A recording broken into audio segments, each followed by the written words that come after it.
Olá pessoal, vamos de vídeo semanal? Então, vou falar sobre um assunto hoje que foi muito pedido.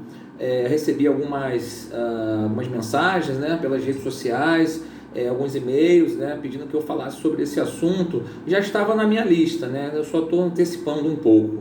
Bom, o meu assunto de hoje, a gente vai falar um pouco aqui das variáveis, né, que impactam o preço. Né?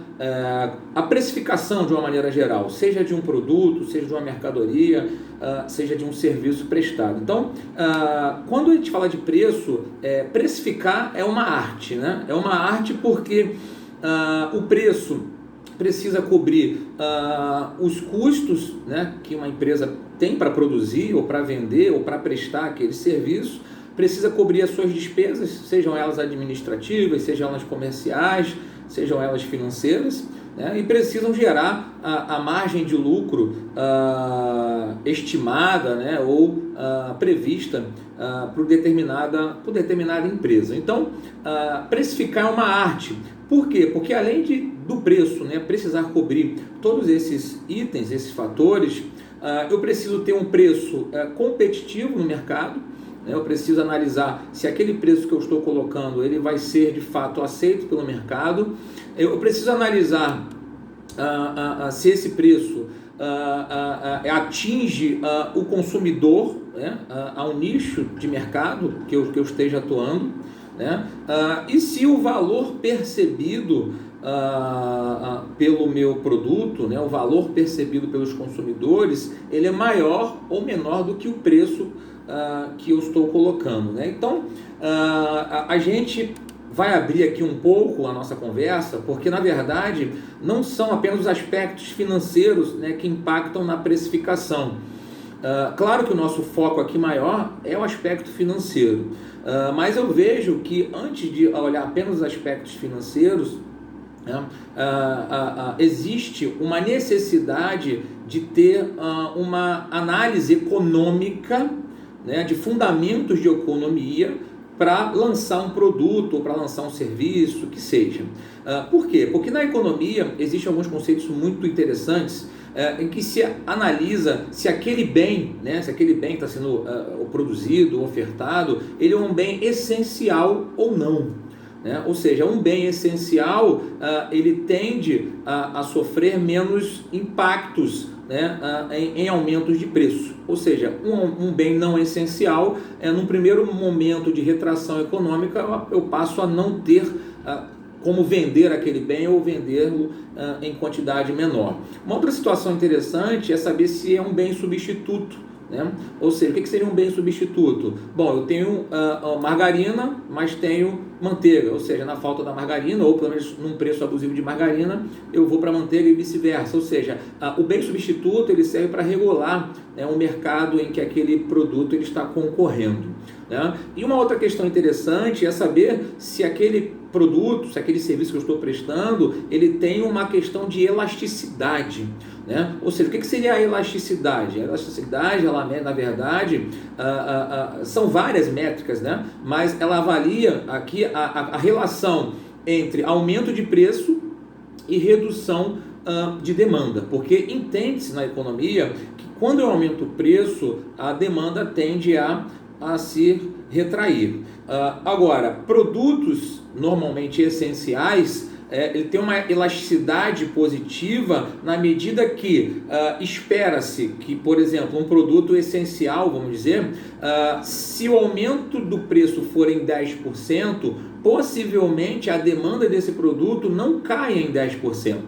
Perfeito? Ou seja, então o meu produto é elástico ou é inelástico? Eu preciso também pensar nessa situação. Analisando agora a questão de marketing, de precificação, eu preciso entender qual é o nicho que eu preciso atuar. Não tem jeito, gente. O mercado ele é dividido em nichos. Né?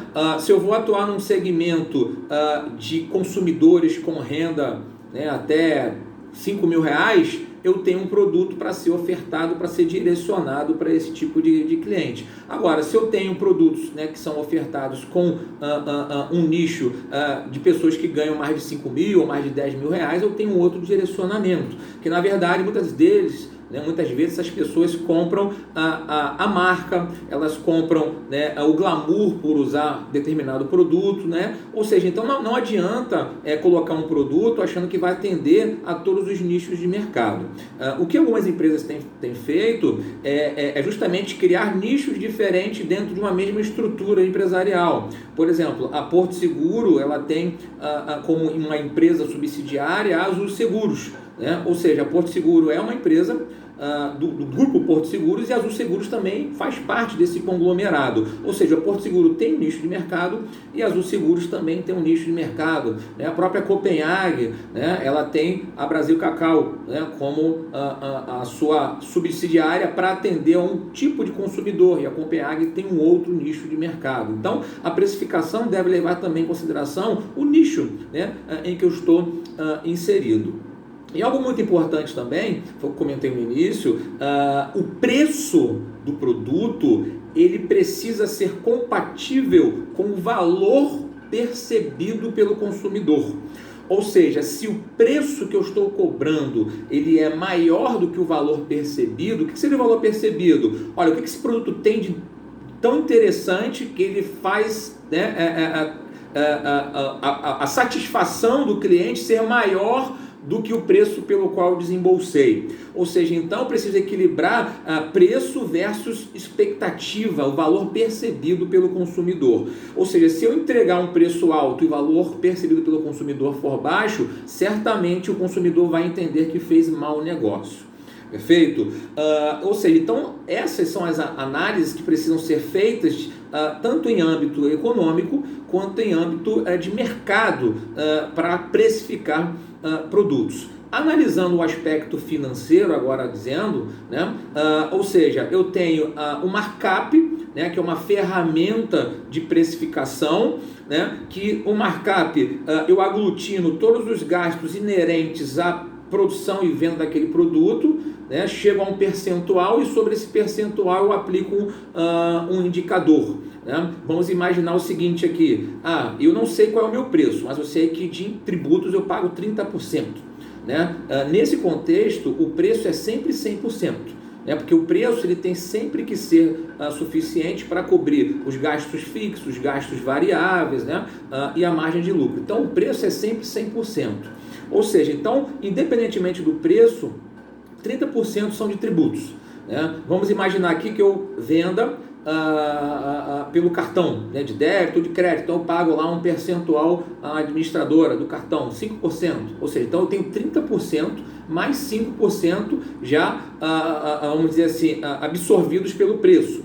Vamos imaginar que eu pague comissões aos vendedores, sei lá, de 3% sobre cada venda. Ou seja, então dos 100% eu já tenho 30% de tributos, 2% ou 3% de comissões, dependendo, né? E 5% aí de taxas da administração de cartão de crédito.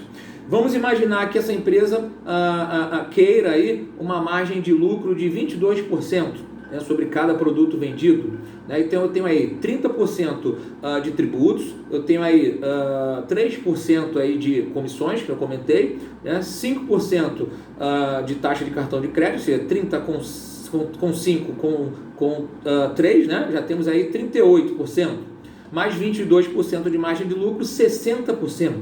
Ou seja, 60% do meu preço já está comprometido. Ou seja, então o custo para produzir ou para vender aquele cara, se é de X reais, esse custo representa 40%. Então eu vou fazer uma regra de 3.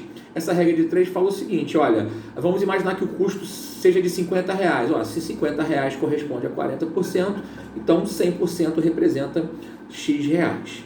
Então, eu vou chegar ao meu preço de venda através do markup. Mas esse preço, ele é um preço que, na verdade, ele cobre todos os meus gastos, né, e gera a margem de lucro esperada. Só que o que acontece? Será que esse preço que cobre todos aqueles elementos será aceito pelo mercado? Né? Ou seja, eu tenho que analisar o contrário. Ou seja, será que o mercado aceita que eu venda por esse preço? Né? Aí normalmente as empresas passam a fazer o contrário, elas trabalham com o custo meta, porque na verdade, dependendo do nicho que ela estiver, né, aí eu tenho que analisar lá a questão de marketing, economia, será que meu produto é substituto? Será que meu produto é essencial? Será que ele tem concorrente?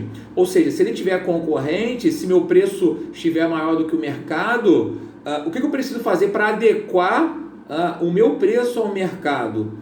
Ou seja, eu tenho que trabalhar com o inverso, eu tenho que trabalhar com o conceito de custo meta ou custo alvo. Ou seja, considerando que o mercado que eu estou inserido tem concorrentes, os concorrentes vendem a preços mais competitivos e eu não tenho como aumentar esse preço, porque eu não tenho a princípio diferencial nenhum, eu tenho que trabalhar com o contrário, o inverso. Ou seja, do preço eu tenho que achar o custo. Né? Ou seja, então vamos imaginar aqui que eu comentei com vocês que o custo foi de R$50 e vamos imaginar que meu preço tenha dado aí R$120, mas o concorrente está vendendo a 100, né? Ou seja, então na verdade o que eu preciso fazer, né, para chegar a um custo que me permita vender a 100, né? Aonde que eu posso, eu não vou dizer reduzir custos fixos, mas analisar em que situações eu consigo melhorar a performance da minha empresa na produção e na venda daquele produto. Né? Será que a margem de lucro não está muito alta, 22%? Né? Será que as despesas financeiras não podem ser melhoradas? Eu não posso negociar com o meu fornecedor de venda a prazo? Né? Será que a minha comissão eu não posso negociar? Ou seja, o que eu preciso fazer para diminuir minha estrutura de gastos para me adequar ao preço? Perfeito? Ou seja, então a precificação ela é uma arte. Ela é uma arte do momento em que ela precisa ser interessante para a empresa, mas precisa ser interessante para o consumidor. Né? Então, ou seja, a precificação leva em consideração fatores econômicos, ou seja, para qual objetivo aquele produto está sendo produzido ou está sendo prestado aquele serviço, fatores de marketing, qual é o nicho de mercado que eu vou atuar, qual é o diferencial desse meu produto, e preciso analisar a composição dos meus gastos para chegar ao preço. E considerando também vendas a prazo, eu ainda teria que inserir um elemento financeiro, porque quando eu vendo à vista, eu não tenho um elemento financeiro, vamos dizer assim, impactando no meu preço. Como eu vendo a prazo, esse elemento financeiro precisa ser inserido. Então vamos imaginar que eu vendo a prazo para receber daqui a 3 meses. Esse elemento financeiro precisa estar no preço.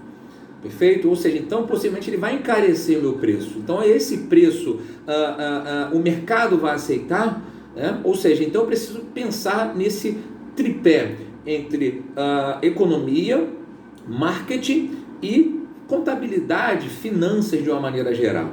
Perfeito, gente? Então, espero que esse vídeo tenha sido aí produtivo, né? Vejo vocês em breve. Estamos aí na caminhada para falar de elementos gerenciais, a contabilidade como ferramenta gerencial para tomada de decisão. Tá bom? Espero que vocês tenham gostado desse vídeo. Até breve!